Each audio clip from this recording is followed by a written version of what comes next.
Welcome to part 1 of our virtual tour into Ripley's Aquarium of the Smokies.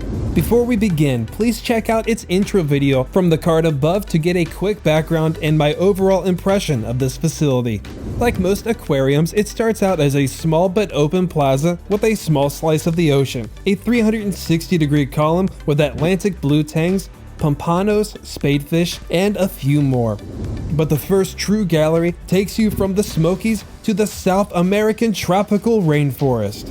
In the tank without a top are red hook Mylius fish, living with freshwater stingrays. Stationed in the corner, a shoal or group of red piranhas. Their neighbor is the famous electric eel, a night fish that can generate power that's 5 times stronger than your average wall outlet. From water to land, usually chilling in the rocks, are green iguanas, followed by 1.5-inch large but otherwise lethal green and black poison dart frogs. Now in both land and water, the talented archerfish and mud skippers, an amphibious fish that if moist can absorb oxygen through its skin and therefore survive mostly out of water for a couple of days. And finally, one of nature's other wonders, the 4-eyed fish. Their eyes are divided horizontally into 2 sections so they can see above and underwater, which helps them safely eat while keeping a lookout for predators. From here, the freshwater flows into the ocean realm, which kicks off with a cylindrical tank placed on the wall that you can actually lie under and watch a school of blue chromises and honeycomb moray eels from below. In the drifter's tank, a bunch, or otherwise known as a smack, of moon jellies floating against the empty blue, a common and simple way to show off their minuscule but peaceful motions. In the schooling tank are Atlantic menhadens, a name deriving from the phrase one that manures, since they have been often used as fertilizer. Along the third wall, in the semicircular bubble, there's weedy scorpionfish, a master of camouflage, but were given venomous spines just in case they're spotted and provoked. In the middle, mostly found in the ocean depths, is a batfish, and in the third, a copperband butterfly and synchronizing razorfish. Over on the final wall, there's 5 spheres called Mother Nature's filters, referring to anemones, barnacles, and sponges that suck in and filter out phytoplanktons and bacteria to help maintain high water quality. The ocean realm concludes here, but first bridges over and past the exhibit I highly recommend you stick around to see later. Nearby, there's a wooden terrarium for a prehensile-tailed skink, which indicates we're briefly back in the rainforest, and does so by bringing us down into the lower level. At the ramp's end, tucked into the tree roots, is a vivid display of African cichlids, but finalizes with one of the first exhibits you actually see when you come in. The roaring water falls into the Amazon River, home to peacock bass, arowanas, and the black pacu.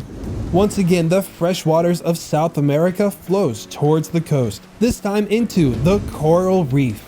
First up is every kid's favorite, pot-bellied seahorses. Males are distinct by their protruding pouch that famously carries a female's eggs all the way up until they hatch. In the same gallery but the next room, there's weedy sea dragons, a seahorse's bizarrely shaped relative. But the gallery's prime focus comes from one of the aquarium's largest tanks and where the building gets most of its color. Up to 8,000 species inhabit the world's coral reefs. And here, what's meant to depict the Indo-Pacific, you can see apicular batfish, bannerfish, unicorns, butterfly fish, humbugs, triggerfish, and several kinds of tangs. Now things get a little dark in the Shark Lagoon, which opens with a smaller half tunnel for blacktips that's honestly best viewed from above, and follows with Ripley's center of attention.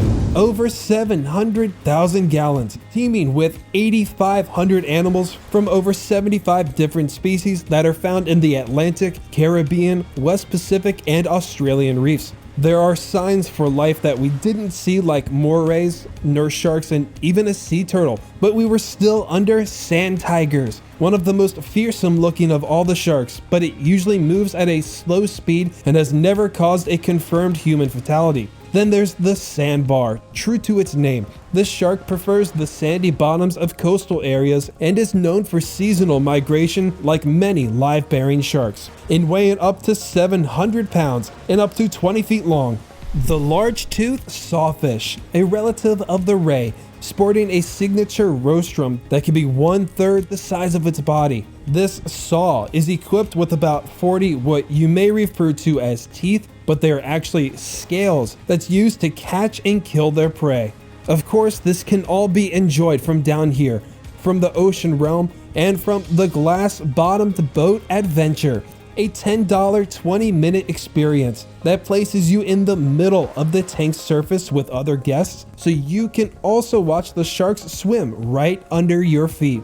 The Shark Lagoon's tunnel is 340 feet long, which places it within the top 5 longest shark tunnels in the world. You can roam around it freely or stay on the moving glide path. And it doesn't just go straight through, but makes about 10 turns that circles its way back to the coral reef. But not before it also makes you go under a third tank, which I think shows off an alligator gar, which yes, can also be seen at the surface.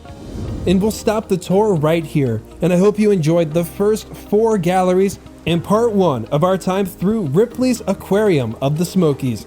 Stay tuned for part 2 that will cover its other exciting half, and thank you for watching.